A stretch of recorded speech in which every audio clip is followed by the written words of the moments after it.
On a quiet autumn morning in the town of Heber City, Utah, the atmosphere was suddenly shattered by the sound of police car engines stopping in front of a small wooden house on the edge of the forest. 6 officers in bulletproof vests quietly surrounded the house where Edward Merriman, 77 years old, a former forest ranger once respected by the community, was brewing his morning cup of coffee as he had for the past 40 years. He was the man everyone trusted, kind, dedicated, always speaking of the mountains and forests as if they had souls. But that morning, when the knock on the door sounded, the past rose up along with a secret buried for nearly half a century. A disappearance that seemed long forgotten in Kolob Canyon was about to be unearthed, and what was discovered afterward would ensure that the entire state of Utah would never look at Edward Merriman the same way again. Before we dive deeper into this shocking story, let us know where you're watching from, and if you like this video, don't forget to subscribe. In early spring 1981, the southern Utah mountains carried a barren and desolate beauty. The sky was clear blue, but the wind blew incessantly through the red rock walls of Kolob Canyon. Michael Carter, a young geologist, and Hannah Brooks, an art student, decided to leave Salt Lake City for a short weekend trip. They prepared thoroughly: topographic maps, a Nikon camera, a small tent, some dry food, and the sketchbook that Hannah always carried. Their destination was Kolob Canyon, a part of Zion National Park, where Michael had been during surveys as a student.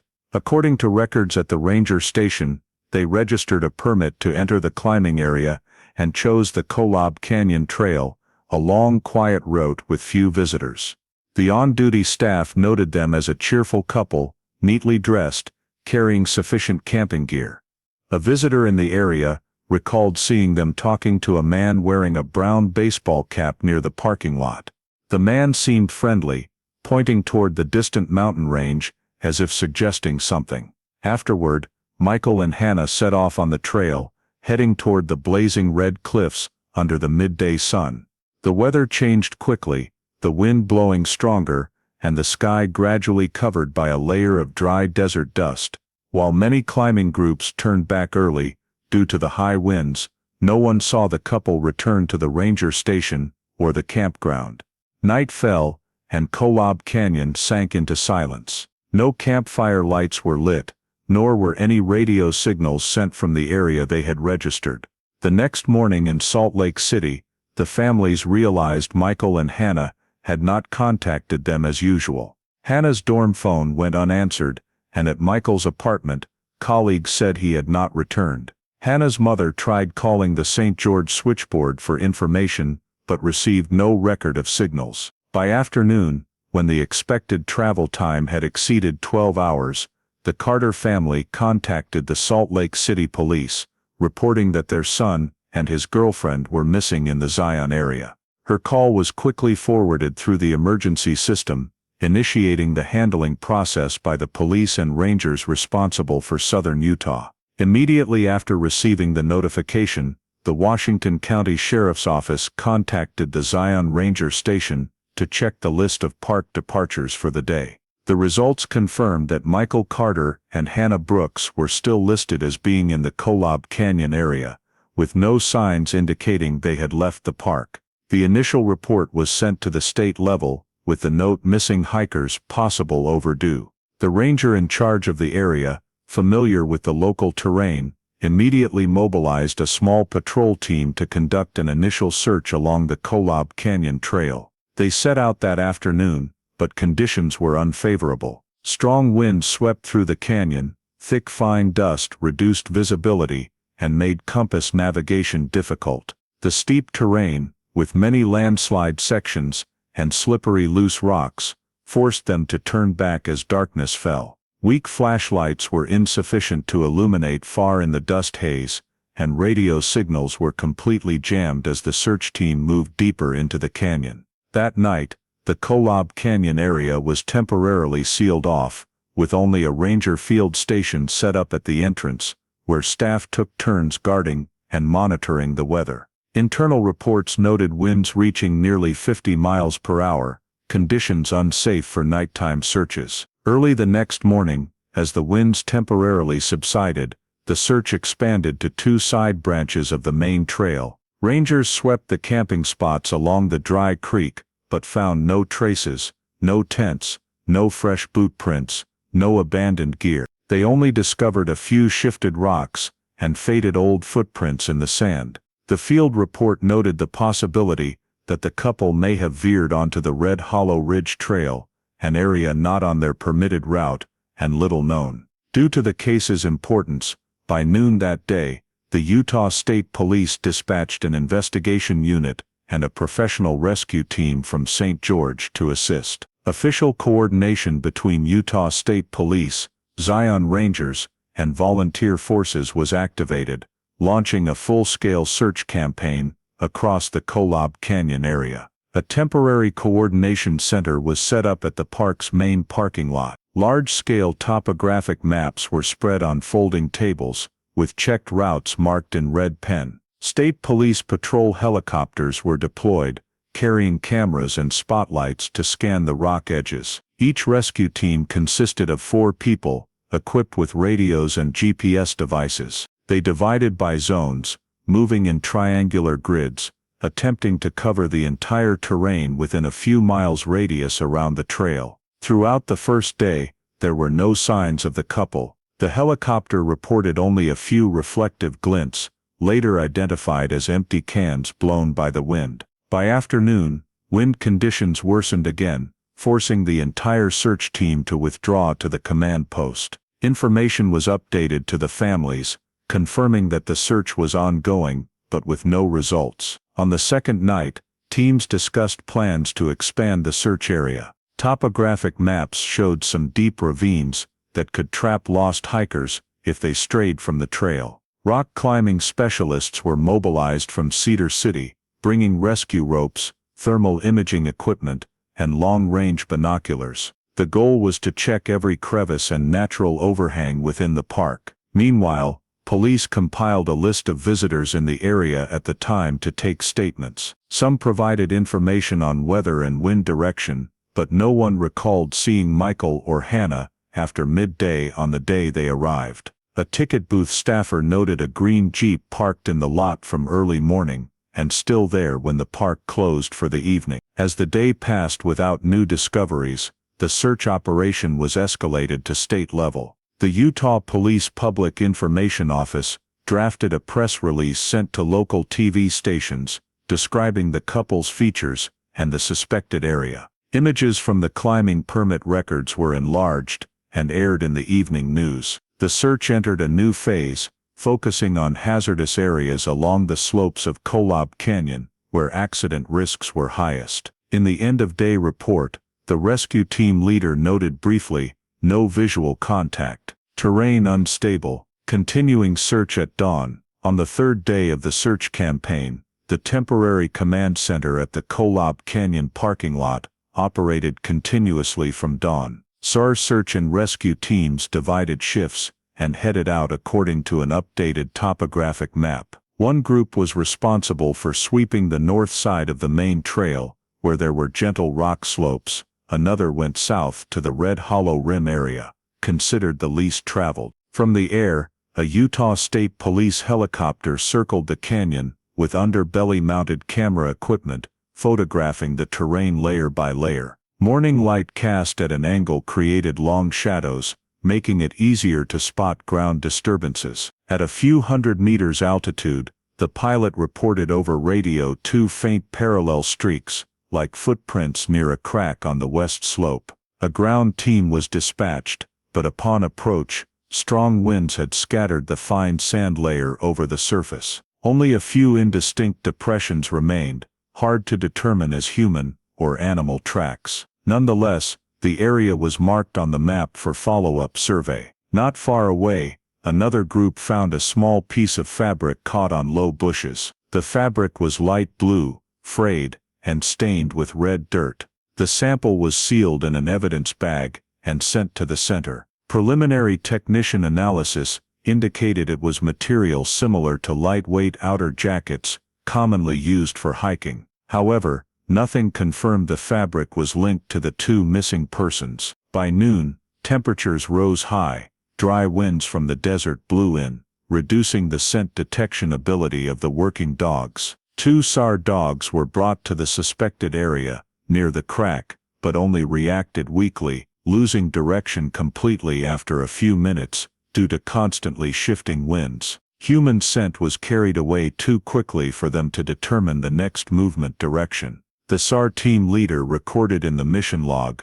"Wind interference, scent lost after 40 meters." At the command center, the map was continuously updated with colored pins, each marking searched locations or suspected areas. The deeper they searched, the harder the terrain became to access: sharp rocks, sheer drops, many sections requiring anchor ropes to descend. In the following days, the search radius gradually expanded beyond the permitted area boundaries. New groups were added from Heber City and Kolob, bringing cave exploration gear and folding ladders. One group found a long slide mark on the ground, like from someone tumbling, but nothing was left behind. The track led to a loose rock scree that had slid, indicating a possible accident. However, upon close inspection, no bloodstains or personal items were found. Police also brought in a meteorology expert to the advisory team to determine wind directions during the 2 days the couple was missing.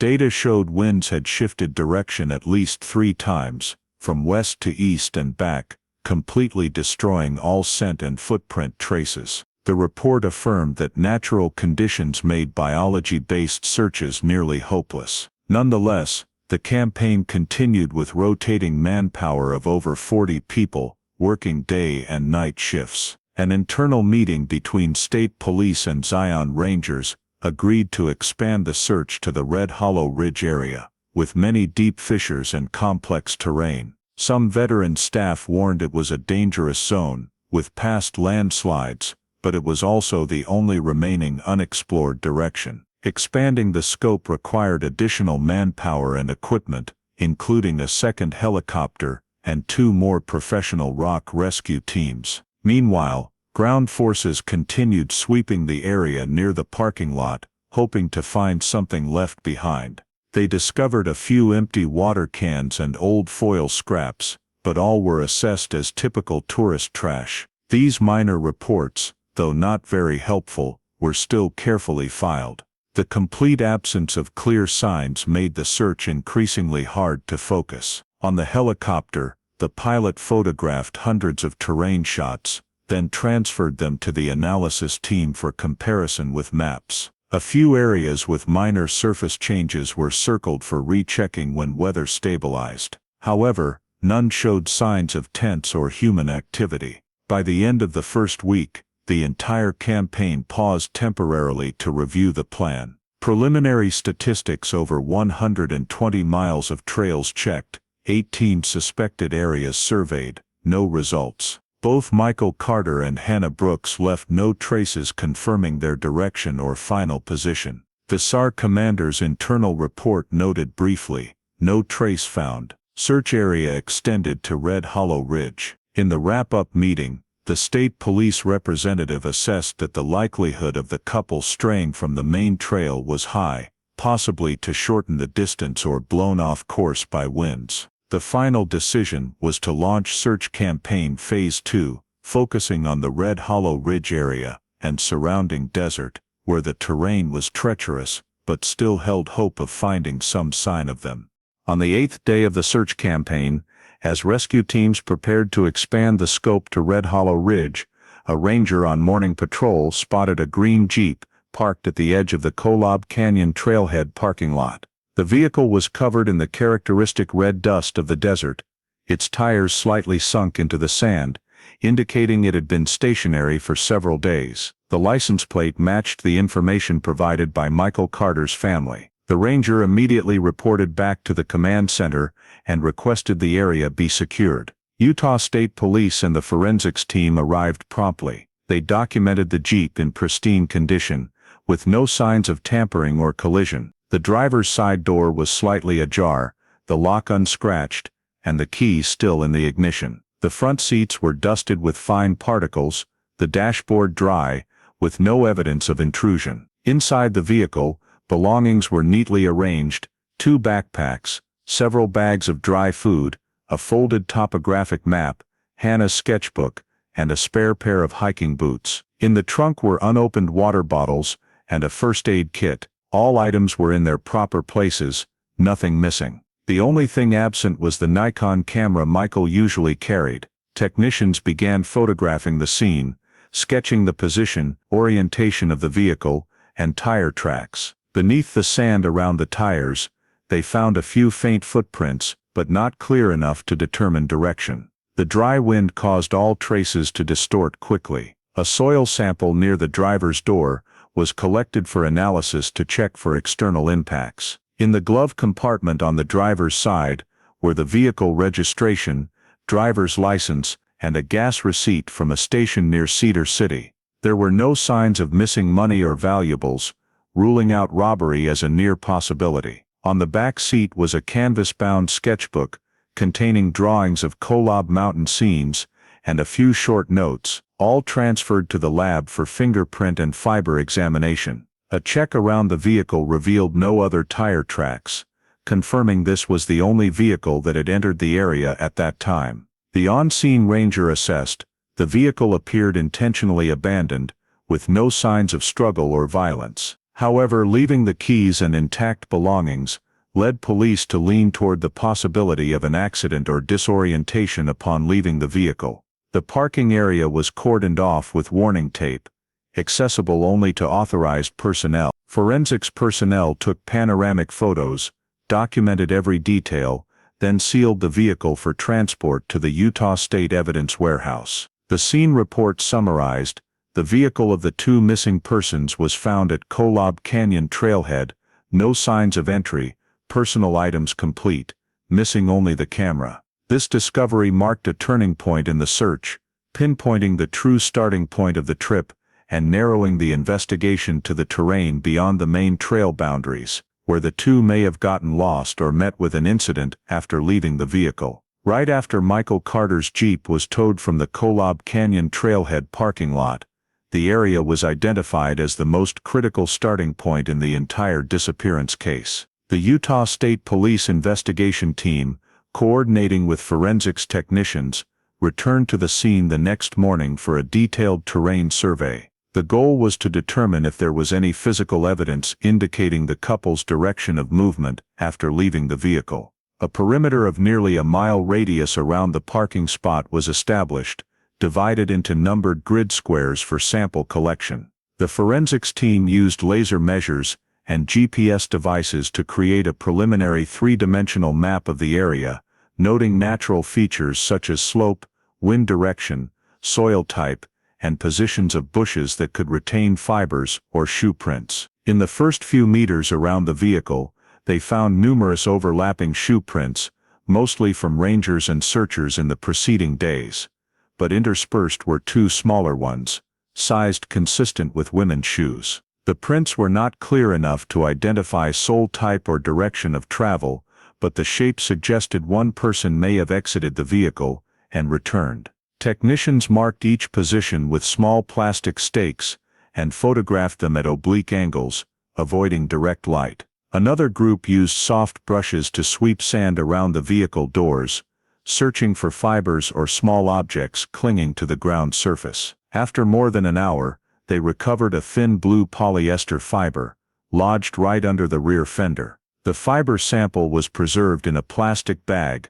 labeled, and sent to the analysis lab for comparison with the fabric scrap found in the earlier search phase. As the survey expanded farther out, the terrain began to change. Thick sand mixed with gravel and dry roots made tracking footprints difficult. Under the harsh sunlight, every indentation quickly hardened and was eroded by the wind. The survey team mapped each area with signs of disturbance, using metal rulers to measure depth and wind direction to estimate time of formation. Initial results detected no drag marks, slide trails, or signs of heavy objects being moved. This reinforced the assessment that if something happened, it did not begin right at the vehicle. At noon, the command team received an offer of support from a local retired ranger, Edward Merriman, who had participated in numerous rescue operations in the Zion area in the past. He volunteered as a terrain consultant, stating he was familiar with the old trails around Kolob Canyon. Approved, Merriman arrived at the scene with his old ranger uniform and a handheld map. He pointed out a little-known narrow path, cutting through the rocky slope and connecting to Red Hollow Ridge to the south. This trail was not on the official park map because it had been abandoned for years. According to him, if the two wanted to shorten the route, they might have chosen that path. The SAR commanders noted it and decided to send a small team to check the area.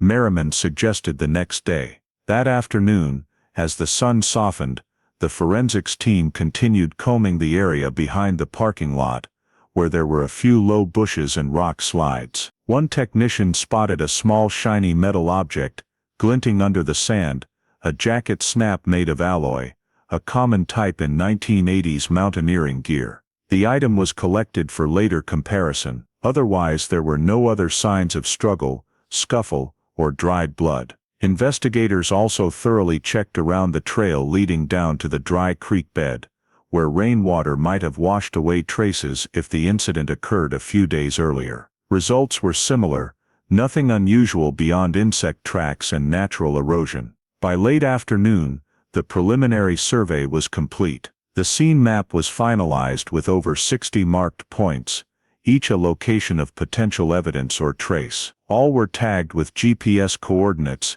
and logged in the record. Before leaving, the investigation commander requested an ultraviolet scan around the vehicle area to detect any remaining organic residue, but the results were negative. The end-of-day report stated clearly, no trace of struggle, no visible blood pattern. Scene appears undisturbed. As dusk faded, the investigation team packed up equipment, leaving a few red marker stakes on the sand, the only testament to the days-long search efforts. All soil samples, fibers, and shoe prints were transported to the state lab for more detailed analysis in the coming week. Though no clear evidence was found, defining the scene perimeter and possible directions of travel had significantly narrowed the next search area. Police agreed that if Michael and Hannah left the vehicle voluntarily, they most likely headed south, in the direction Merriman indicated, the path leading to Red Hollow Ridge,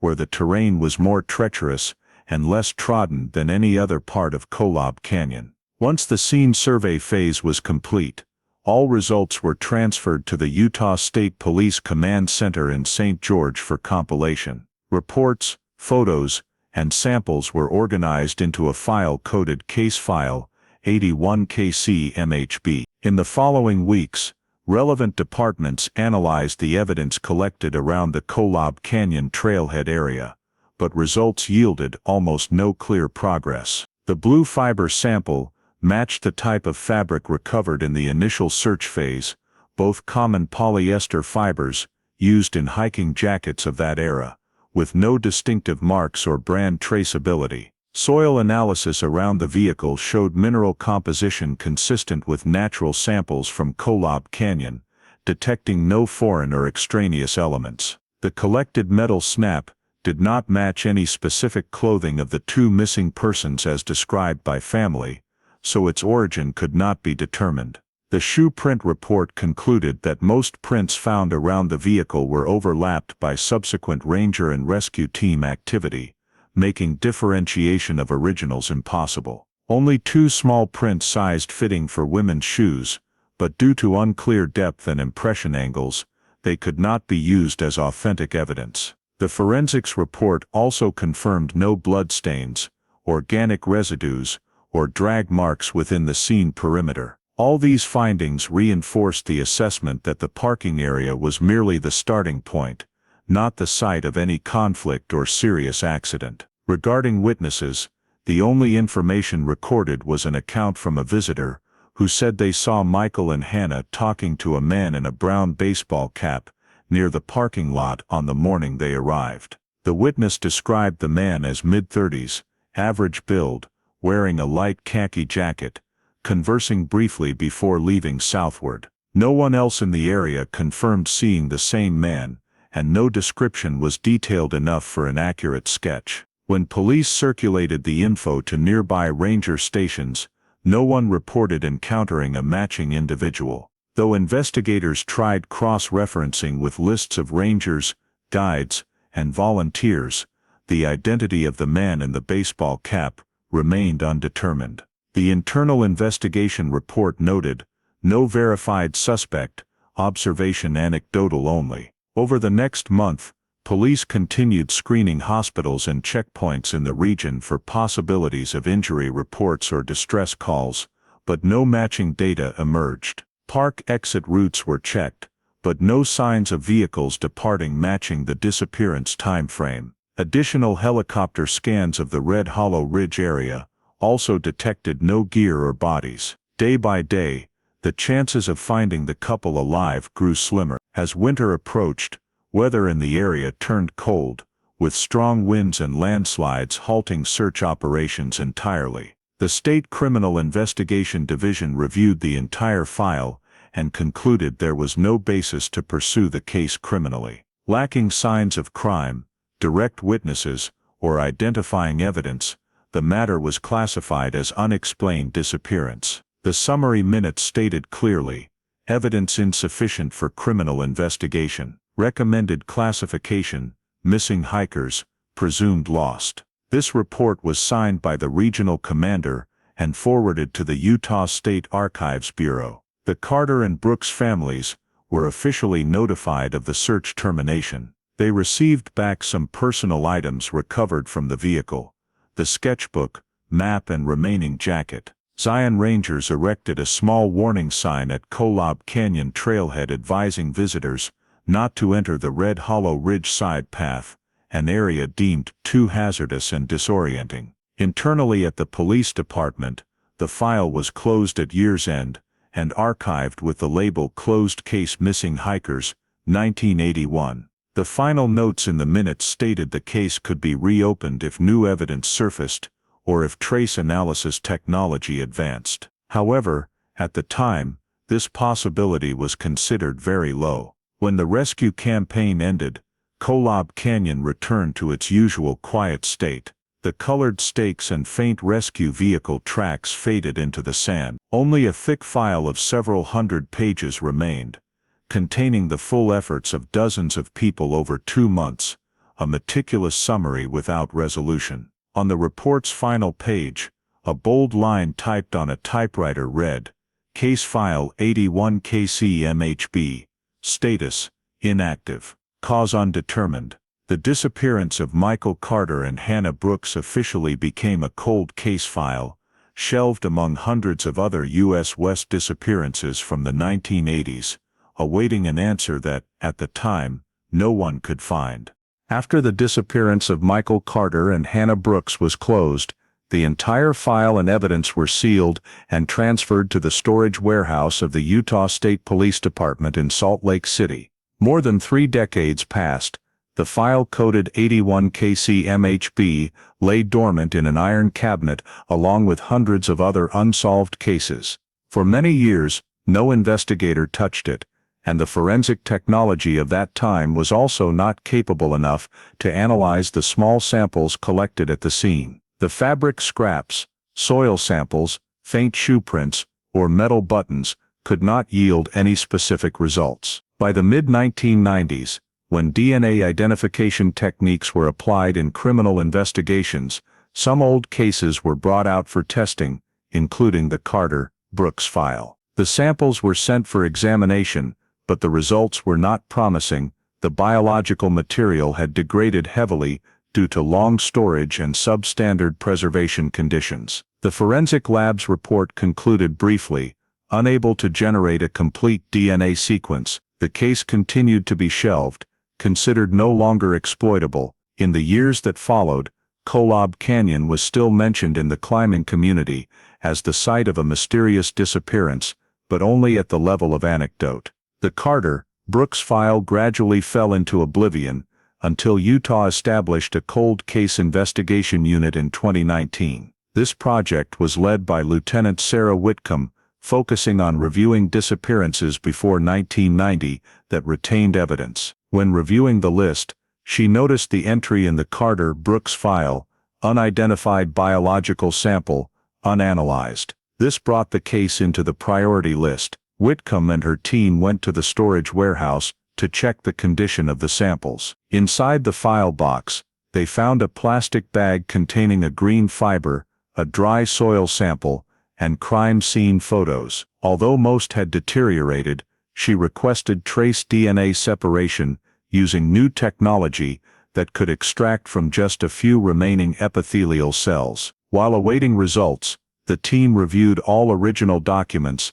including witness statements that mentioned a man wearing a brown baseball cap at the parking lot. Whitcomb noted that this detail matched the age description of the DNA sample if the results were promising. When the examination results were returned, the lab confirmed a single-source male DNA profile. Although not sufficient for comparison with the National CODIS database, the genetic sequence obtained was adequate for phenotypic analysis. The sample was sent to Parabon Nanolabs in Virginia, which specializes in creating biological portraits based on genetic data. The report returned showed the sample source corresponding to light-skinned, brown-haired, gray-eyed, approximately 35, 40 years old at the time the DNA was deposited. This discovery matched significantly with the 1981 witness descriptions, leading the investigation team to believe they had found the first lead. Whitcomb proposed transferring the file to the official reinvestigation phase.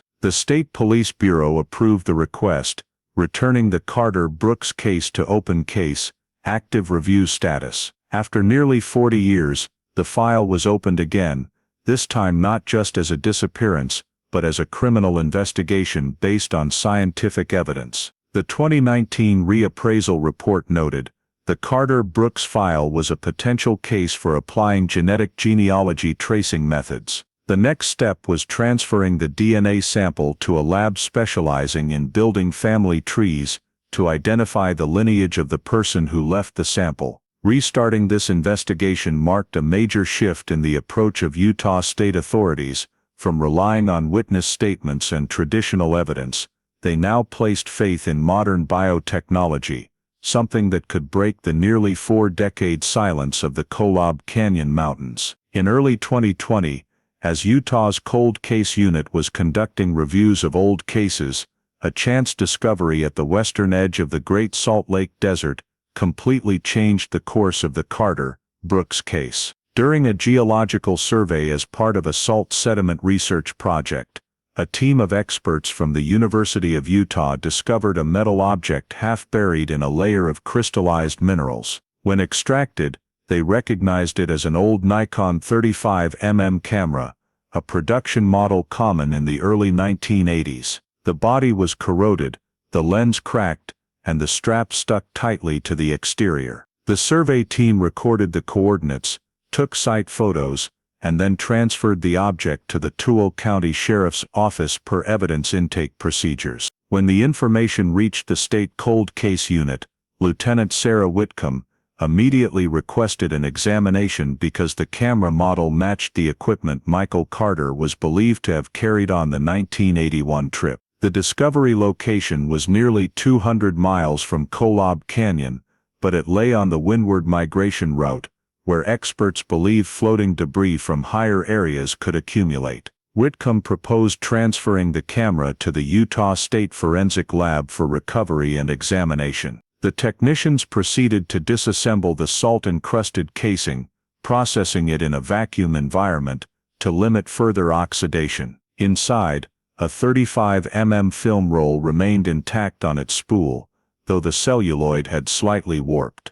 The recovery process took several days, with each film segment cleaned, soaked in preservative solution, and digitally scanned at high resolution. The results yielded 6 relatively clear frames, each capturing scenes in the Red Rock Mountains of Kolob Canyon. The first 5 frames depicted typical scenery, slanted rock slopes, harsh sunlight, and one frame showing Hannah Brooks standing by a low rock edge. The 6th frame was markedly different, an angled shot, dimmer light, and in the distance, a man standing on a cliff face, half turned toward the camera. This person wore a light-colored jacket with horn-wrapped metal buttons and a baseball cap. The image was blurry, but the clothing details matched the 1981 witness description of the stranger seen at the parking lot. This was the first photographic evidence of a third person's presence on the couple's trip. Whitcomb requested a thorough examination of the camera strap, which was stuck rigid by salt.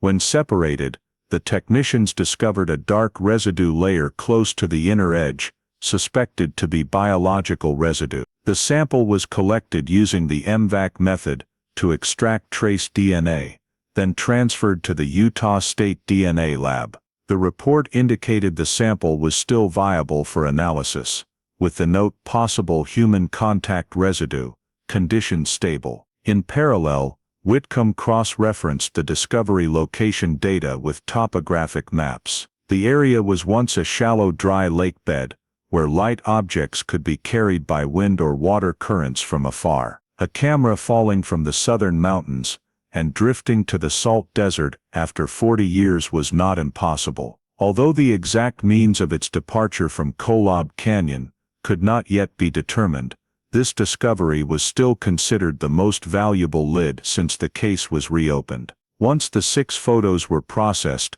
Whitcomb presented them at the Cold Case Unit meeting. Imaging experts confirmed the final frame was shot facing Kolob Rim, the rugged terrain south of Zion National Park, which in 1981 had no official trails. The light intensity indicated the photo was taken in late afternoon, corresponding to the time the couple was believed to have lost contact. This conclusion made the hypothesis of them encountering the stranger at the end of their hike plausible. DNA analysis from the strap took over 2 weeks due to the very small sample amount.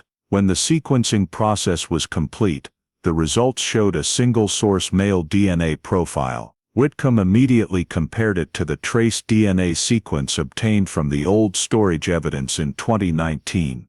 The 2 samples matched perfectly. This confirmed that the camera discovered in the desert and the original evidence both originated from the same source. Possibly Michael Carter's gear, bearing traces of someone who had close contact with him before he disappeared. For the investigation team, this was a major turning point. For the first time in nearly 40 years, they had physical evidence directly linking the 1981 scene to the mystery male DNA profile. Whitcomb directed the full data be sent to Parabon Nano Labs and Othram Labs to continue genetic genealogy tracing. The goal was to identify the DNA sample's lineage, to narrow down suspects. The summary report sent to the State Investigation Bureau clearly stated, evidence, Nikon 35mm, high likelihood belonging to Michael Carter. Discovery location edge of Great Salt Lake Desert. Recovered data, 6 frames, including an image of an unidentified man. Biological sample single-source male DNA. Matching sample from file 81 KCMHB. Whitcomb added a final note, new evidence, potentially links unidentified male to victims. Further genealogical analysis required. The discovery of the camera had transformed a seemingly hopeless disappearance into an active investigation. This new evidence not only reopened the entire Carter-Brooks case, but also posed a central question for the next phase. Who was the man in the final photo, and why were his traces attached to an item buried for decades in the Utah Salt Desert? The Utah State Forensic Lab received the camera strap discovered in the desert and proceeded with the trace DNA extraction process. The sample was processed using MVAC technology, a low-pressure rinse system that recovers organic material from porous surfaces. After hours of manipulation in a sterile environment, the technicians obtained enough DNA for amplification via PCR reaction. Initial results confirmed it was a single-source male DNA sample, quite intact, despite years covered in minerals. The data was entered into the FBI's CODIS database, but the return results showed no matches with any national profiles. The person who left the sample had no prior criminal record or stored biometric history. When direct comparison possibilities failed, Lieutenant Sarah Whitcomb shifted to DNA phenotyping and genealogy technology. She sent the sample to Parabon Nanolabs, which could construct appearance models and analyze genetic ancestry. Gene sequencing was performed on over 800,000 genetic markers, SNPs. 6 weeks later, Parabon returned results. The DNA carrier had Northern European, Anglo-American ancestry, dark brown hair, gray eyes, light skin, narrow facial structure, pointed chin, and straight nose bridge. They provided 2 rendered images, one model at age 35, 40 corresponding to 1981, and one at around age 70, current age. Whitcomb compared this description to the old reports and found near-perfect similarity to the 1981 witness, a man wearing a brown baseball cap, medium build, brown hair, slim figure. Although not absolute proof, the phenotyping results reinforced the hypothesis that the DNA was directly related to the disappearance. Parabon's report was sent along with the data to Othram Labs to continue ancestry tracing. Othram built a family tree based on comparing hundreds of thousands of gene segments with public data from GEDmatch and Family Tree DNA. After more than a month, they identified multiple matches with the Merriman lineage, primarily residing in northern Utah and southern Idaho. The match level indicated a 3rd or 4th degree relative relationship, enough to guide the investigation, but not to identify a specific individual. The report clearly stated, genetic links to Merriman family line, Utah County branch. Upon reading the results, Whitcomb immediately recalled that the 1981 file mentioned Edward Merriman, a local ranger who had participated in the initial rescue team and directed police to the Red Hollow Ridge area. His name appeared several times in the minutes, but was never considered a suspect due to lack of connecting evidence. The DNA results matching the Merriman surname drew special attention from the investigation team. Whitcomb requested a review of all residency and demographic data in Utah from 1980-1990 to identify individuals with this surname who lived near the Zion area. The list filtering results showed 2 Merrimans residing in the region at that time. One of them was Edward L. Merriman, living in Heber City, a retired former ranger who had worked in the Zion area and participated in rescue activities in the 1970s, 1980s. His work records, stored in the state archives, included employee ID photos and detailed background. Whitcomb requested the Data Analysis Department create a comparison between the phenotyping model and Merriman's file photo.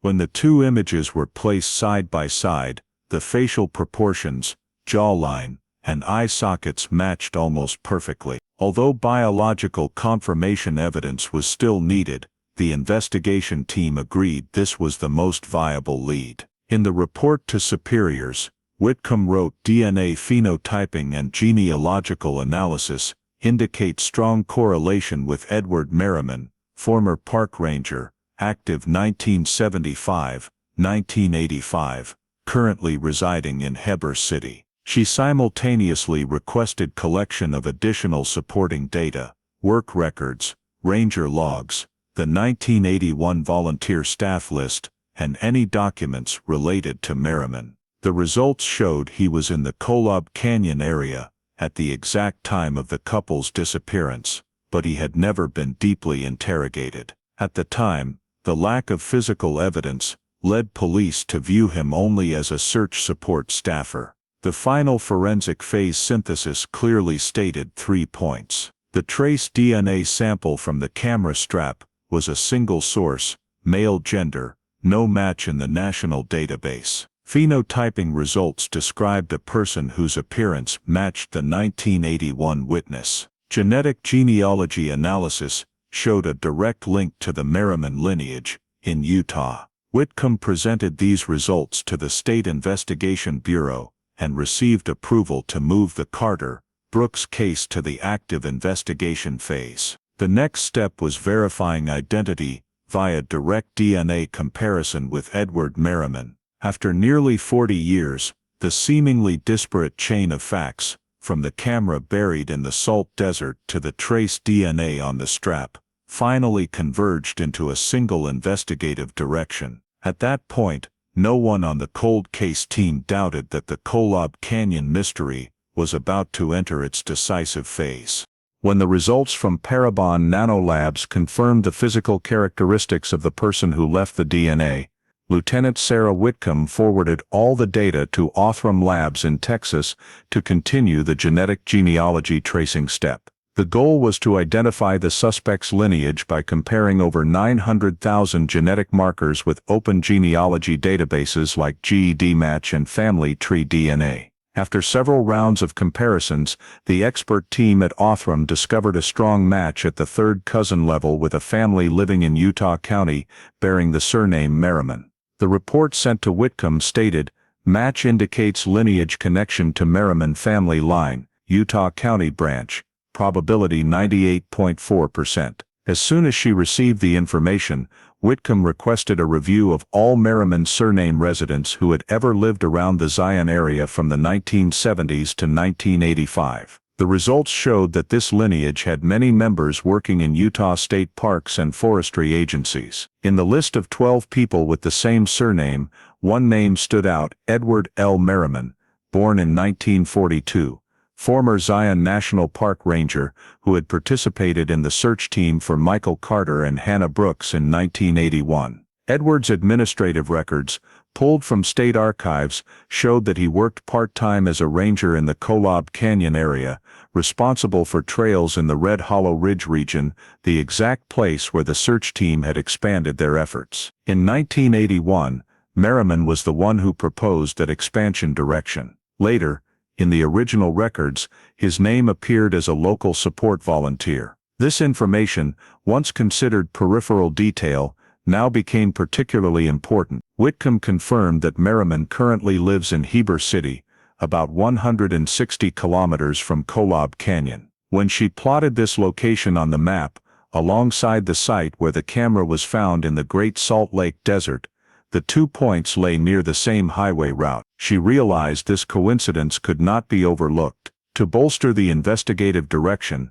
Othram continued to expand the Merriman family tree, combining data from civil records, birth certificates, and marriage registrations. The family structure showed Edward as the eldest of 3 brothers.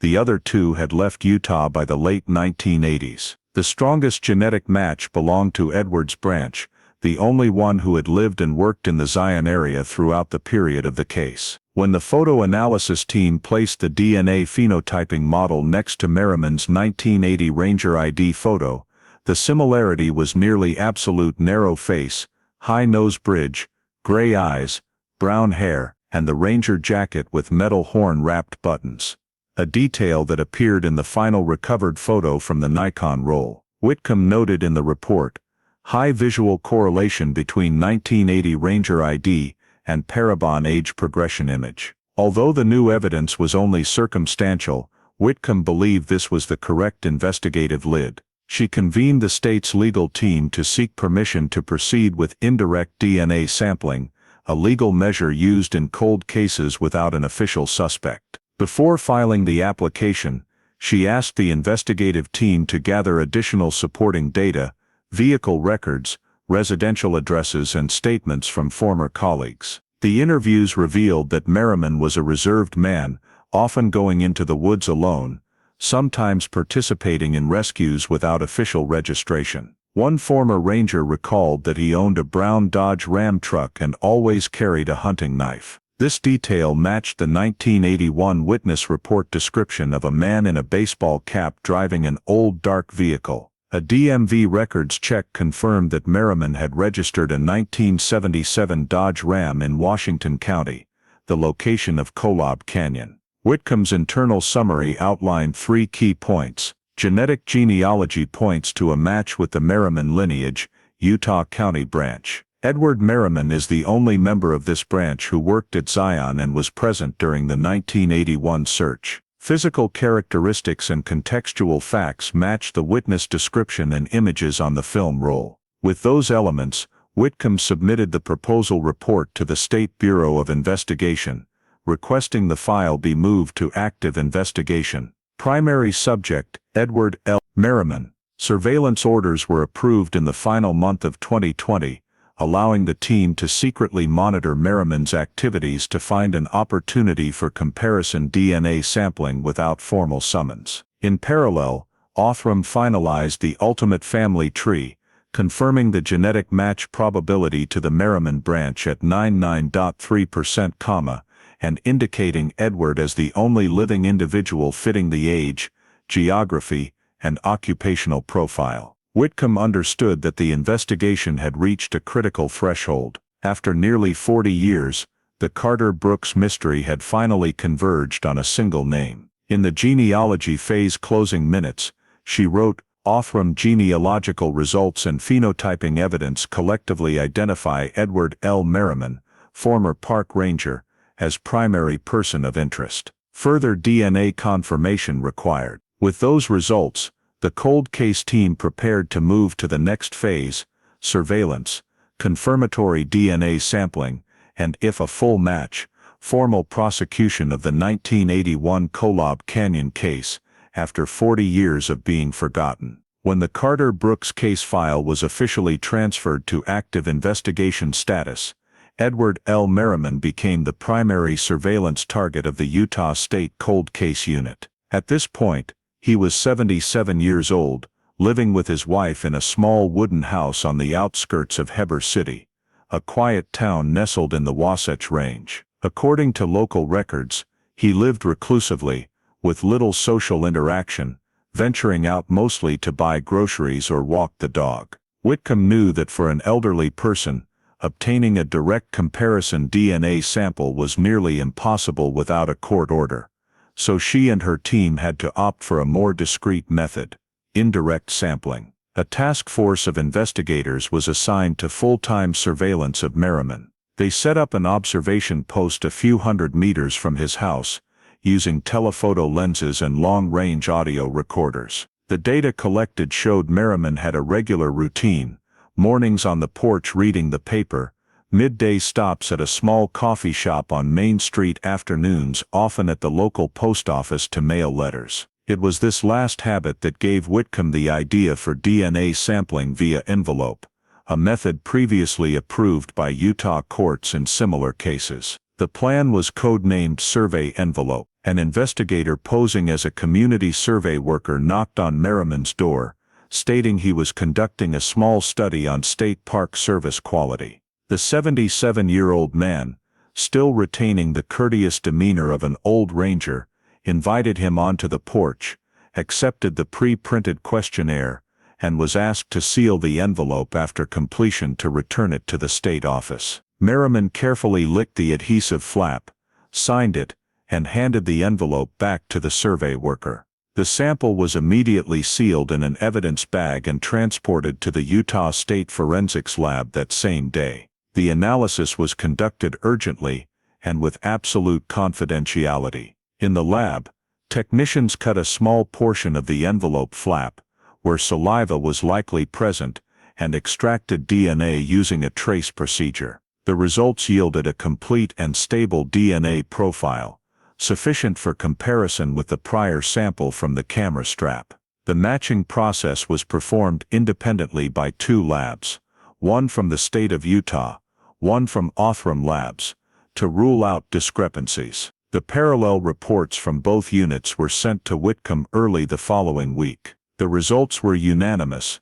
The DNA sample from the envelope matched the DNA sample from the camera strap exactly, with a match probability exceeding 1 in 10 trillion. The minutes stated, perfect single-source match. Same male contributor, no contamination detected. Upon reading the conclusion line, Whitcomb was silent for a few seconds before telling her colleagues, "That's him." The DNA identity confirmation marked the decisive turning point of the case. After nearly 40 years, the man who had appeared in the final photo on the film roll now had a real name, address, and matching biological evidence. Whitcomb quickly submitted the report to the state prosecutor's office to request arrest and search warrants. In the accompanying proposal, she listed the chain of evidence in sequence: Nikon camera found in the Great Salt Lake Desert, identified as belonging to Michael Carter. Trace DNA collected from the camera strap matches the DNA sample from Merriman's envelope. Merriman was an active ranger at Kolob Canyon at the time the two victims disappeared. The final photo on the film roll clearly shows the silhouette of a man in matching attire and build. The prosecutor agreed that this chain of evidence was strong enough for preliminary charges of second-degree murder and obstruction of justice. However, before issuing the warrant, they wanted to ensure the indirect DNA sampling procedure was legally executed. The legal office confirmed that Merriman had voluntarily sealed the envelope without coercion or direct deception, so using this sample did not violate privacy rights under Utah state law. While finalizing the procedures, the surveillance team continued monitoring Merriman. He maintained his daily routine, unaware he was being watched. One afternoon, he sat on the porch reading the local paper, with a front-page headline about Cold Case Unit uses new DNA tech to crack 1979 case. An investigator noted the moment. Merriman finished reading, folded the paper, stared into the distance for a few minutes, then stood and went inside. No one knew if he realized anything. When the arrest warrant was signed, Whitcomb requested absolute secrecy until the operation hour. She knew this case not only closed a missing persons file, but also marked a major success for genetic investigative technology in Utah. The final forensics report was attached with a concise but particularly weighty conclusion. DNA evidence conclusively identifies Edward Merriman as the male contributor linked to victim's property in Case 81 KCMHB. That night, Whitcomb sent a short email to her team. After 39 years, we have the real name of the man in the photo. Tomorrow, we head to Heber City. At the end of the last line, she typed one more sentence, just 3 words.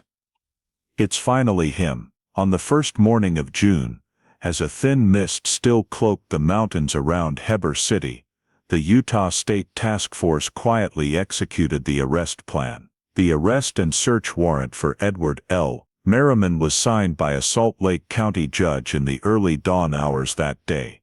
Based on the absolute DNA match report between the sample on the camera strap and the saliva sample from the envelope he sealed, Lieutenant Sarah Whitcomb directly commanded the operation. After 40 years, the thick file marked 81 KCMHB was finally preparing to close with a concrete action. Around 7 a.m., as Merriman was preparing to step onto the porch, 2 police cars and a forensics van pulled up to the gate. 3 officers in plain clothes approached, one knocking on the door and reading the arrest warrant aloud. Merriman appeared surprised, but did not resist. He stood still for a few seconds, then slowly said he wanted to put on a jacket. An officer accompanied him to ensure no unusual actions. As he was handcuffed, Merriman asked, "What's this about?" Whitcomb, present at the scene, replied concisely, "The Kolob Canyon disappearances 1981.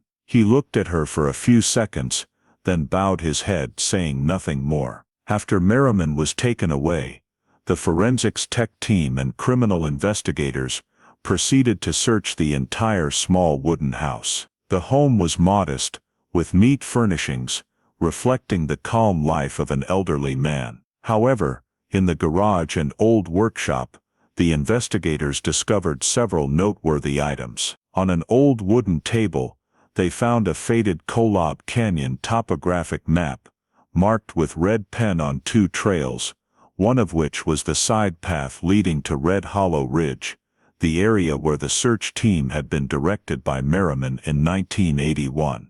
The map was carefully folded, and still bore old creases, dusted with traces of desert sand. In the adjacent tool cabinet, a 6-inch bladed hunting knife was placed in a leather sheath, the handle engraved with an M. Although the blade was rusted, the leather grip still showed wear from years of use. Next to it was a dark red bandana, the classic ranger fabric often used, and a metal canteen engraved with MH initials matching those of Michael Hunter Carter, the male victim in the disappearance. All evidence was sealed separately, photographed, numbered, and transported to the Utah State Forensics Lab for examination. As the search continued, the tech team discovered more old noteworthy items in a wooden chest, several 35mm film landscape photos, 2 Nikon lenses, and an undeveloped roll of film. Finding matching equipment further reinforced the hypothesis that Merriman had owned or handled the victim's camera.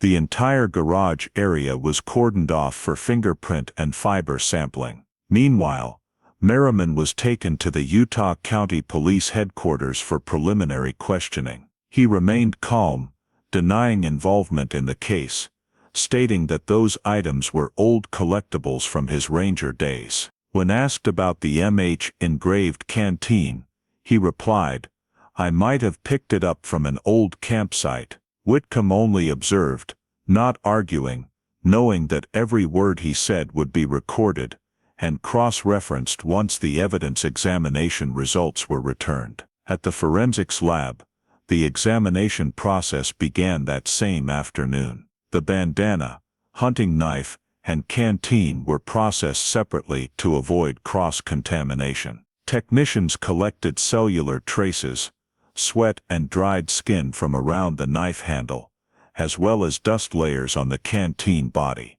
Preliminary results just 2 days later left the entire team silent for a few minutes.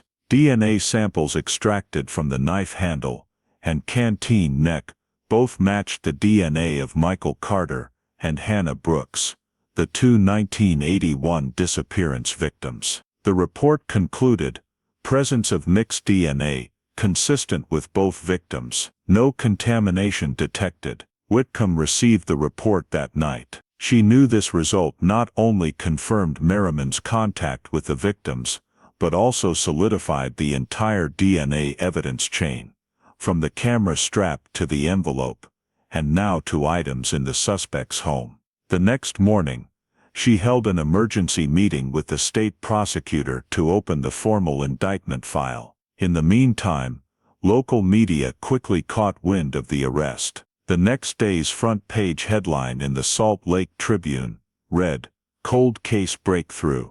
Former park ranger arrested in 1981 Zion disappearance." The police spokesperson only confirmed that an individual who once worked in the Kolob Canyon area is in custody for investigation. The public began speculating whether the rescue hero of yesteryear was truly behind the mysterious disappearance that had lingered for 4 decades. In the internal minutes, Whitcomb recorded a short line, "The evidence has come home." From the camera buried in salt, to the DNA strand on the strap, and now to the rusted knife and engraved canteen, everything had circled back to the same point. The quiet wooden home of a man who once wore a ranger's jacket. The Carter-Brooks case was no longer a hypothesis but a fully substantiated criminal file, ready to proceed to interrogation and prosecution. At the Utah State Police Headquarters, the interrogation of Edward L. Merriman began the morning after the house search ended. The interrogation room was small, with gray walls, containing only a steel table and 2 chairs. Merriman was led in wearing a light orange prison jumpsuit, his wrists still bearing the marks of handcuffs. Facing him were Lieutenant Sarah Whitcomb and veteran investigator Mark Leland, who had worked on many other cold cases. The tape recorder was turned on, and the wall clock showed 9:15 a.m. Merriman sat silently as Whitcomb read his Miranda rights. She asked succinctly, "Are you willing to answer a few questions?" He nodded slightly, his voice hoarse. "I have nothing to hide." The early part of the interrogation proceeded calmly. Merriman kept his tone even, asserting that he knew nothing about the disappearance of Michael Carter and Hannah Brooks, except for having participated in the 1981 search team. He recounted that at the time, he was only a part-time ranger, called in to assist because he was familiar with the terrain. "I helped them narrow down the area around Red Hollow Ridge. That's all," he said. Every answer was short, emotionless. Whitcomb shifted to the evidence seized from his home: the Kolob Canyon map, the bandana, the hunting knife, and especially the canteen engraved with M.H. Merriman. Looked down and said softly, "I often pick up stuff in the woods. Maybe I found it while clearing a trail. 30-40 years ago, who can remember?" Whitcomb didn't argue. She simply slid a photo of the Nikon camera found in the Great Salt Lake Desert toward him. "Do you recognize this item?" Merriman stared at it for a long moment before replying, "I had dozens like that. Back then everyone used Nikons." She was silent for a few seconds, then asked, "Do you remember the strap on it?" Merriman frowned, speaking slowly. "Black leather strap, with white stitching on the edges, cracked near the screw mount on the body. Reporters often use that kind." The statement made Whitcomb look up. The details about the white stitching and crack near the screw had never been released publicly, only appearing in the internal forensics report. She jotted a quick note in her pad, and continued, "How do you know that?"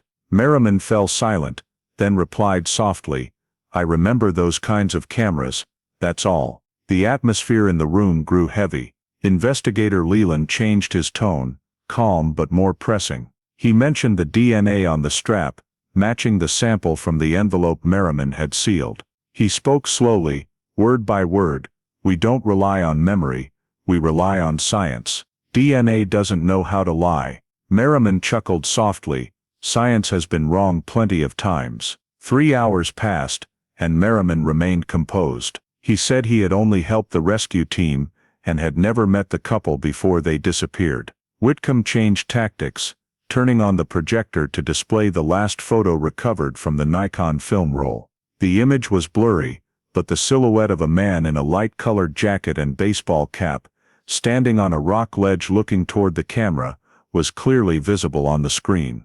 "Do you know this person?" she asked. Merriman looked, his eyes flickering briefly. "Not really. Could be me, could be someone else." That year, a lot of people wore uniforms like that. Whitcomb didn't take her eyes off him. "The issue is we only found one person in that area that day, and that person was you." A long silence followed. Merriman sighed, leaning back in his chair. "I didn't kill anyone," he said, his voice quieter. "I met them, sure. They asked for directions, I pointed the way. It was windy. I told them they should turn back, but they didn't listen." For the first time during the interrogation, he admitted to having met Michael and Hannah on the day they disappeared. Whitcomb recorded every word. She asked gently, "Where did you meet them?" "Near the edge of Red Hollow Ridge. They were going the wrong way." "What happened after that?" "I went back to the ranger station, end of shift, didn't see them again." Leland asked, "Why is your DNA on their camera strap?" Merriman fell silent.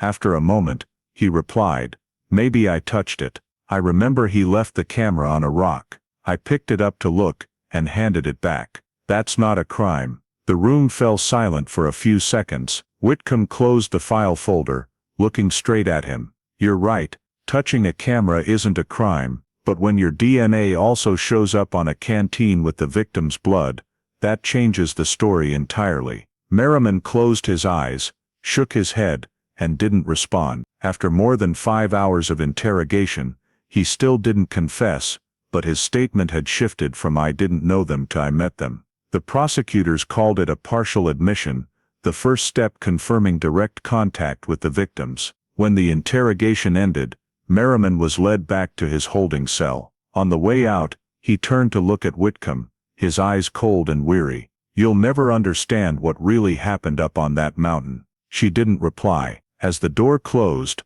Whitcomb stood still for a moment, then said to Leland, "He's not lying completely, but what he's hiding, that's where the truth is." That evening she entered a short line in the case journal. First interrogation, Merriman confirms meeting victims. Describes camera in detail. Statement contradictory. Continue cross-referencing evidence. For the cold case team, that interrogation wasn't just the statement of an old man. It was the moment when the past of 40 years suddenly cracked open, revealing a shadowy path leading straight back to that fateful afternoon in Kolob Canyon in 1981, where it all began. After the first interrogation, Lieutenant Sarah Whitcomb and the investigative team immediately set to work verifying Edward Merriman's statement. He claimed he had only met the couple near the edge of Red Hollow Ridge and left before anything happened. That was the one detail he didn't deny. Whitcomb knew that if his words were true, the location he mentioned had to align with the soil samples collected from the evidence, especially on the hunting knife and the metal canteen. First, the technical team cross-referenced the 1981 Kolob Canyon topographic maps with current ones. The trails back then weren't fully developed. Many sections were just temporary paths marked by locals and rangers. Using old maps retrieved from state archives and the Forest Service's administrative logs, they identified Red Hollow Rim as a narrow rocky ridge south of the Kolob Canyon trailhead, about 5,000 feet above sea level, roughly 3 miles as the crow flies from where the couple had parked. From there, heading west, the terrain sloped down into narrow canyons, leading to the lowlands connecting to the Great Salt Lake Desert, the area where the camera was later found. The State Geological Forensics Lab was mobilized to compare soil samples from the evidence. Technicians separated 3 samples: dirt on the knife handle, the metal canteen, and fabric fibers from the Jeep. Spectrographic analysis revealed that all 3 contained characteristic red sandstone minerals, mixed with a high proportion of gypsum, a mineral unique to Red Hollow Rim due to heavy wind erosion in its geological structure. Additionally, the superfine dust on the canteen contained white salt crystals, consistent with sediment samples from western Utah's salt flats, where the camera was discovered.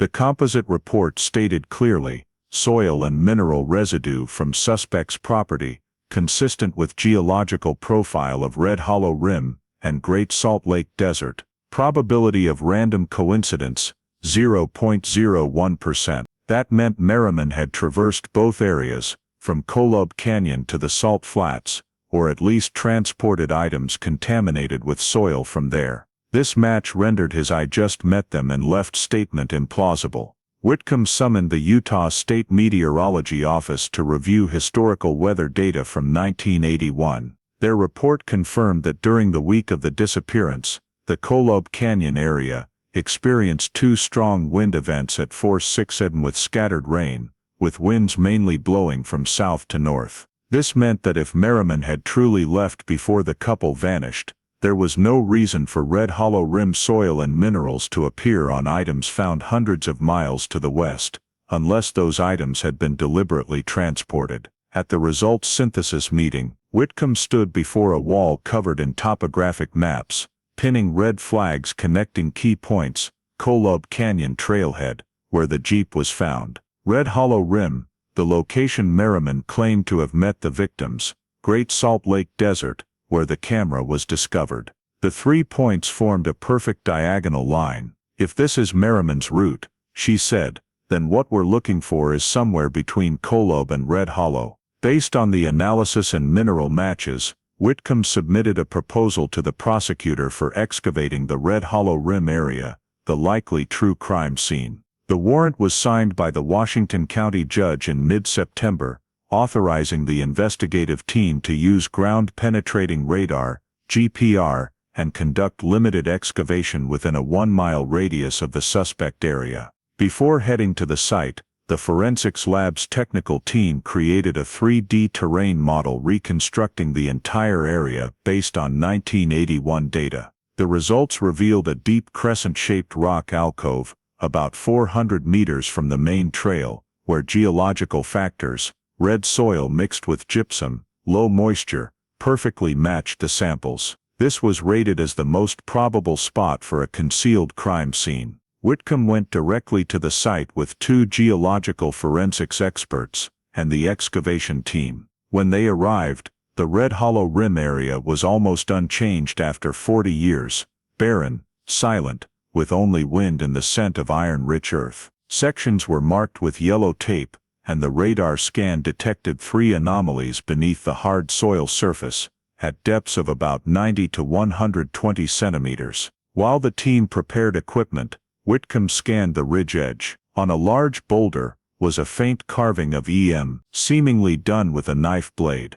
No one knew how long it had been there, but she noted it for the file. The next day, the forensics team completed a supplemental report to the court, confirming the excavation area was scientifically and legally justified. The excavation warrant was officially activated, effective immediately. In an internal memo, Whitcomb wrote cross-checked Merriman's statement with 1981 terrain and weather. Soil and mineral composition from seized items match red hollow rim, strong indication of original event site. Excavation warrant approved. After nearly 40 years, the investigation returned to where it began, the arid red rock ridges where desert winds had once erased every trace. But this time, instead of searching for survivors, they prepared to unearth the buried truth. When the excavation warrant was issued, the Utah State Forensics team quickly deployed the plan at Red Hollow Rim, the suspected site where the Carter-Brooks couple vanished. It was a dry mountainous area, red soil mixed with salt, with biting gusts of desert wind. Lieutenant Sarah Whitcomb was on site from early morning, observing as the ground-penetrating radar began scanning every meter of terrain. The data showed 3 anomalies buried nearly a meter deep, just a few paces apart, right where Merriman had said he met the young couple. The forensics team excavated carefully, layer by thin layer. In less than an hour, a scrap of decayed brown fabric and a small bone fragment appeared. The area was immediately marked as Site A. Digging deeper, they uncovered a human arm bone and a fractured skull fragment, clear signs of the first body. 3 meters south, at Site B, the radar noted another anomaly. As the soil was peeled back, a strip of grayish-green fabric with horn-covered buttons emerged, details matching the last photo from the Nikon film roll. Beneath it was a nearly complete skeleton, lying on its side, with the left hand still bound by fabric ties. The entire area was sealed off, photographed, 3D scanned and sampled for soil, hair and fibers. In addition to the bones, the team found a camera lens filter fragment, a silver ring engraved HB, and a broken zipper.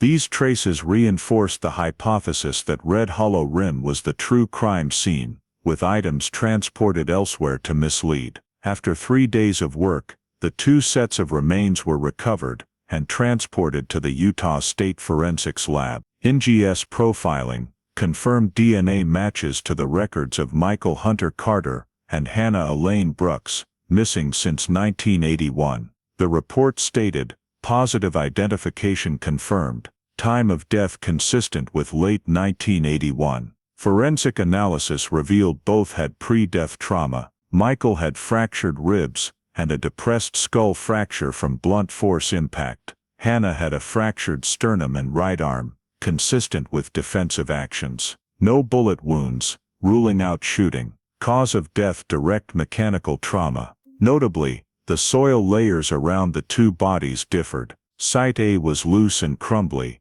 with interspersed tree roots, indicating the body had been moved or reburied after several weeks, while Site B was compacted and more intact. Experts concluded the bodies may have been buried at different times or disturbed by the perpetrator on a return visit. Mineral analysis showed soil in the bones and clothing contained gypsum characteristic of Red Hollow Rim, but surface dust had high salt content, matching sediment from the Great Salt Lake Desert. This suggested some items, possibly the camera, had been taken to the salt flats before being discarded. The report summarized, evidence supports post-mortem relocation attempt. When the DNA results were confirmed, Whitcomb held an emergency meeting with the state prosecutor. The chain of evidence was now seamless, Merriman's DNA on the items, evidence from his home matching the victims, and 2 clearly identified sets of remains. Every path led back to Red Hollow Rim. The next day, the forensics lab held a press conference. The spokesperson announced, 2 sets of remains found at Red Hollow Rim have been identified as Michael Carter and Hannah Brooks. Bone trauma and minerals indicate the bodies were moved post-mortem. The investigation is focused on the sole suspect, Edward L. Merriman. The news spread across Utah, with media calling it the cold case of the canyon. In an internal log, Whitcomb wrote, "Primary burial site located. Victims identified. Forensic consistency confirmed. Evidence of post-mortem movement." She returned to the site one last time, standing silently before the two now backfilled excavation pits. Desert wind blew through, carrying the scent of damp earth and red dust, the very thing that had hidden the truth for 40 years. In her final report to Salt Lake, she added a short line: "The ground kept their secret long enough. It finally gave them back." The excavation file was closed that day. With irrefutable forensic results, the investigation moved to the charging phase. After 4 decades, the Kolob Canyon disappearance was no longer a mystery, but concrete evidence of a crime buried by time. After the excavation results at Red Hollow Rim were confirmed, the Utah Cold Case Unit entered the final phase, filing charges against Edward Merriman. Lieutenant Sarah Whitcomb convened the entire investigative team, the forensics lab, geology experts, and representatives from the state prosecutor's office to compile the evidence. On a large board, she pinned each piece of evidence: the Nikon camera, the strap with DNA, the hunting knife, the water bottle engraved with MH, the red bandana, and photos of the excavation site. All were connected by red string, depicting the investigative journey spanning more than 40 years. The report's introduction clearly established the chain of evidence directly linked Merriman to the Carter Brooks case. DNA on the strap, hunting knife, bandana, and envelope all matched. Soil samples on the evidence matched the strata at Red Hollow Rim. Merriman's statements conflicted with 1981 geological and weather data. These elements provided sufficient basis for prosecuting second-degree murder and obstruction of justice. Whitcomb requested the technical team collaborate with the Utah Institute of Technology to build a 3D crime scene reconstruction model, incorporating topographic maps, meteorological data, and forensic photos. In the model, the victim's movement path was clearly displayed.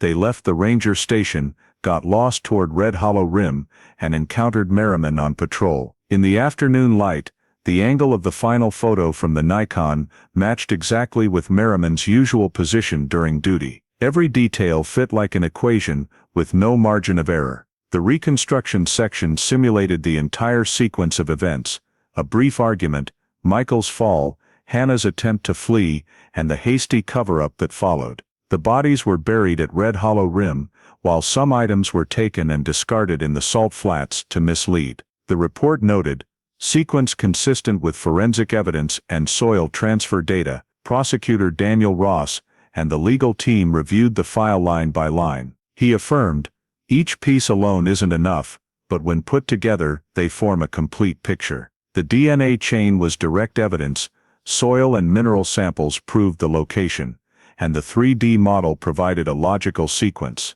These elements connected science, not coincidence. The prosecutor's office unanimously agreed to charge Merriman with 2 counts: second-degree murder, causing the deaths of 2 victims without premeditation, but with intentional violent conduct; obstruction of justice, intentionally moving bodies and evidence, creating a false scene. The charging document, nearly 200 pages long, opened with the line, "All forensic evidence converges to one subject, Edward Merriman." The appendix included maps, excavation photos, DNA comparison sequences, and the Othram Labs report, proving the Merriman genealogical connection. Additionally, the investigative team gathered statements from 2 former rangers who worked with Merriman in 1981. One confirmed he left his shift without reporting, returning to the station 4 hours late. The other clearly remembered the unusually red mud on his boots. These details reinforced the cover-up behavior. Once all evidence was systematized, Whitcomb drafted the conclusion report to the State Department of Justice. The evidence chain is continuous and scientifically verified. DNA, soil, and object trace form a unified forensic path linking suspect to both victims. She knew that after nearly 3 years of investigation, this was the final piece. To present to the future jury, the technical team created a 3D slideshow simulating the case from the Carter Brooks trip, the journey to Kolob Canyon, the signal loss point, and the wind direction that day. When the simulated late afternoon light shone on the model, the shadow of the man on the cliff matched perfectly with the figure in the old Nikon film. On March 14, 2023, the State of Utah v. Edward L. Merriman file was submitted to Washington County Court. The Department of Justice press release stated, "For the first time in Utah's history, a cold case older than 4 decades is brought to trial through complete forensic genealogy and environmental evidence." Statewide media outlets reported simultaneously. The common headline: former park ranger charged in 1981 Zion disappearance. Zion residents were divided. Some still saw Merriman as a ranger hero. Others believed he had deceived the entire community for life. Lieutenant Whitcomb did not engage in the debate. She spent the last night before handing over the file, writing a short note: Case 81 KCMHB. 40 years, 6 laboratories, hundreds of hours. Evidence doesn't lie, it waits. The next day, she submitted the complete file to the prosecutor. Ross read it and said only one thing: "This isn't just a case, it's proof that truth can outlive memory." The Carter Brooks file was officially moved to the trial phase. After more than 40 years, the chain of traces from the camera buried in salt, to the DNA hidden in the strap, to the 2 sets of remains under the red soil, had finally converged on a single name: Edward L. Merriman. The trial of Edward L. Merriman began in the summer of 2024 at Washington County Court, in Utah. 43 years after the disappearance of Michael Carter and Hannah Brooks, the courtroom was packed with locals, reporters, and even some who participated in the 1981 search. The now 77-year-old man, the once respected former ranger, entered the courtroom in a pale shirt, his gaze somber, his face gaunt but calm. Lead prosecutor Daniel Ross opened with a brief statement: "Today we're not talking about hypotheses, but about facts proven by science." He presented the decades-long chain of evidence, from the camera found in the Great Salt Lake Desert, to the DNA on the strap, hunting knife, and the victim's water bottle engraved with MH. 3D images reconstructing the scene at Kolob Canyon were projected on a large screen. The trail, wind direction, meeting point between Merriman and the couple, all matched precisely with topographic data and old statements. Forensic experts took the stand one by one. A Parabon Nano Labs representative presented DNA phenotyping facial reconstruction results, showing the sample donor's features matched Merriman's in his youth. Next, an Othram Labs expert explained the genetic genealogy tracing process, identifying the DNA sample as directly linked to the Merriman family line in Utah County. Geological evidence was also displayed. Soil samples adhering to evidence in Merriman's home matched exactly with the strata at Red Hollow Rim, where the bodies were found. The trial's focus was the DNA chain. The Utah State Forensics Lab confirmed samples from the camera strap, bandana, hunting knife, and Merriman's envelope all matched with a margin of error less than 1 in 10 trillion. Ross said, "DNA doesn't know how to lie, it's the only voice left of the 2 who died." The audience fell silent, many relatives of the victims bowing their heads in tears. For added visualization, the prosecution played a video reconstruction using 3D terrain software, the 2 victims leaving the ranger station, taking a wrong turn, encountering Merriman, then on patrol. An argument ensued. Michael fell onto rocks, Hannah fled but was caught. Afterward, Merriman buried the bodies and took some items to the salt flats to mislead. The simulation was built based on body positions, soil traces, and 1981 wind direction. Defense attorney Thomas Crane argued it could have been just an accident. Mr. Merriman helped many lost hikers. If they met with misfortune, that doesn't mean he killed them. Crane claimed the DNA on the items could be from incidental contact during the search. However, the prosecution rebutted, the DNA on the camera strap and knife couldn't come from casual contact, it's fresh biological trace, not exposed to the elements for 40 years. When Merriman took the stand for cross-examination, he denied the murder, only admitting, "I met the young couple and directed them the right way." When the prosecutor asked why Michael's water bottle was in his home, He replied, "I picked it up, didn't think anything of it."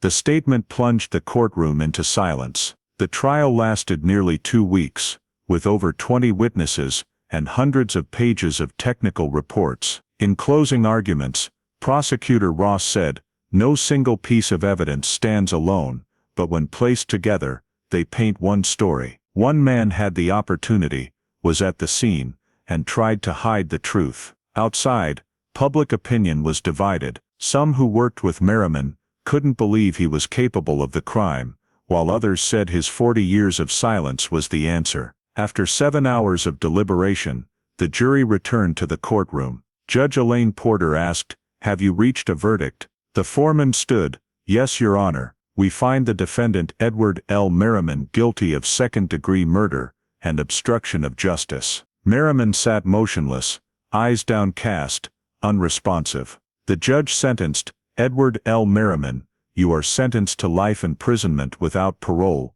plus 15 years for the obstruction of justice count."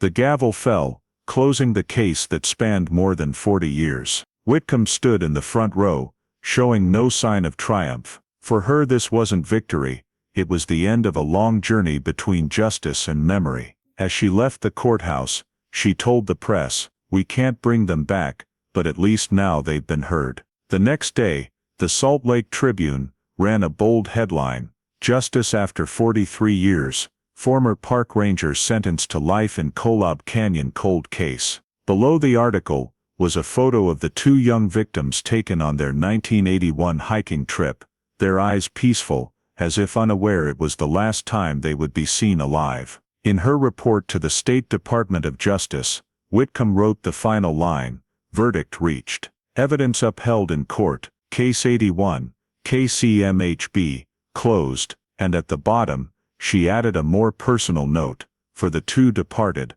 the canyon kept their silence for 40 years, but today, the truth was finally heard." A few months after the trial ended, the Utah Cold Case Unit released a comprehensive 300-plus page forensic summary report, closing the Carter Brooks file after more than 4 decades. The report's opening line read, "Case 81, KCMHB, concluded after 43 years. Genetic science and investigators' persistence have proven that justice can come late, but never lost." The report's core was the DNA genealogy process, the tool seen as the key to cracking the case. It affirmed that applying genetic genealogy data in criminal investigations in Utah was fully legal, compliant with federal regulations, and citizens' privacy rights. The data used came only from public databases, like GED Match and Family Tree DNA, where individuals voluntarily shared information. Investigators did not access medical or personal records, using only genetic samples to identify indirect blood relationships. The Utah State Justice Commission quoted the court's ruling in the Merriman case. Obtaining the DNA sample from the envelope was legal because the defendant voluntarily surrendered the item and had no reasonable expectation of privacy. This was seen as an important precedent for future cold cases, affirming that genetic science could accompany the law without crossing ethical boundaries. The Cold Case Unit's report also detailed the investigative process from discovering the camera in the Great Salt Lake Desert, trace DNA analysis, building the family tree, to identifying the suspect and excavating the scene. All were performed with independent verification chains at 2 labs, Parabon Nano Labs and Othram Labs, ensuring absolute accuracy. The report concluded, no single piece of evidence solved the case, but combined, they formed a complete scientific chain. The Lessons Learned section listed key elements. Long-term evidence preservation enables DNA analysis decades later. Interagency coordination between the Cold Case Unit, Forensics Lab, and prosecutors ensures legal consistency. Combining traditional investigation with modern technology, especially geological, meteorological, and 3D modeling analysis. Process transparency.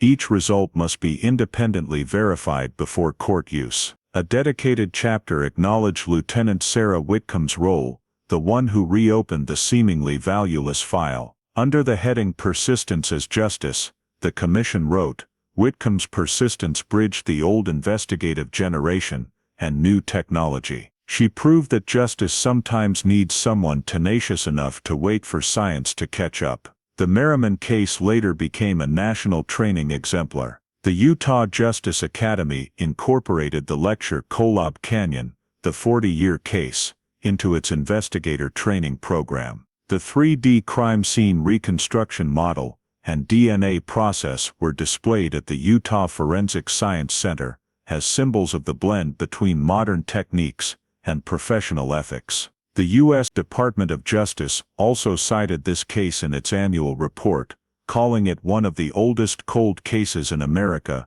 resolved entirely through DNA genealogy. Other states like Colorado and Oregon began establishing similar units modeled after Utah's. On June 7, 2024, the Utah State Police officially announced the file's closure. A small ceremony was held at headquarters, where Lieutenant Whitcomb handed the original document box back to the archives room. The new label affixed outside read, 819H, KCMHB, closed resolved by DNA genealogy.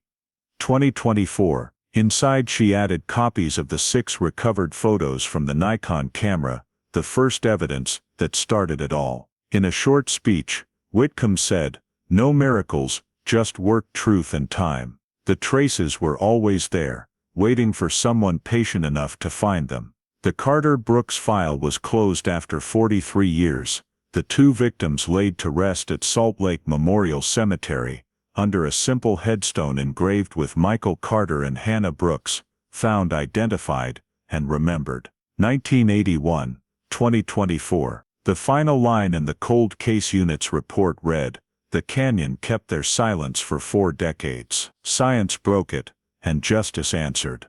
That was the official epilogue to the seemingly eternal disappearance, and proof that, though time dusts everything, scientific truth will always find its way back to the light. The Carter Brooks case is not only a story of justice found after 43 years, but also reflects many values that exist in modern American life: faith in science, social responsibility, and the power of perseverance. Breaking the case thanks to DNA genealogy, genetic genealogy analysis technology, shows how science can become an ethical tool when used correctly. In a society facing a crisis of trust in information and technology, this story reminds us that progress only truly matters when guided by transparency and humanity. Every detail, from the salt-covered camera in the Great Salt Lake Desert, the trace DNA sample left on the strap, to the 3D model reconstructing the scene, shows that no evidence is meaningless. Just as in life, no effort is in vain if we know to maintain faith and integrity. Lieutenant Sarah Whitcomb and the cold case team persevered for many years just to restore a truth that seemed to have been forgotten. In today's America, where everything happens fast and people easily get discouraged by failure, their journey is a powerful reminder that steadfastness to the truth and doing good work will always make a difference, even if it takes decades. The lesson from the case is not only for the investigative field, but also for each individual. Believe in the value of evidence, don't be afraid to correct mistakes, and most importantly, don't let time make us forget what is right. Because as the Carter Brooks case shows, justice may come late, but it still comes, if we don't stop searching for it. If you believe that justice and truth deserve to be found, no matter how many years have passed, please click subscribe to join us in continuing to explore cold cases unveiled by the power of science. Thank you for following the Carter Brooks case. See you in the next video, where every small clue can illuminate an entire journey in search of the truth.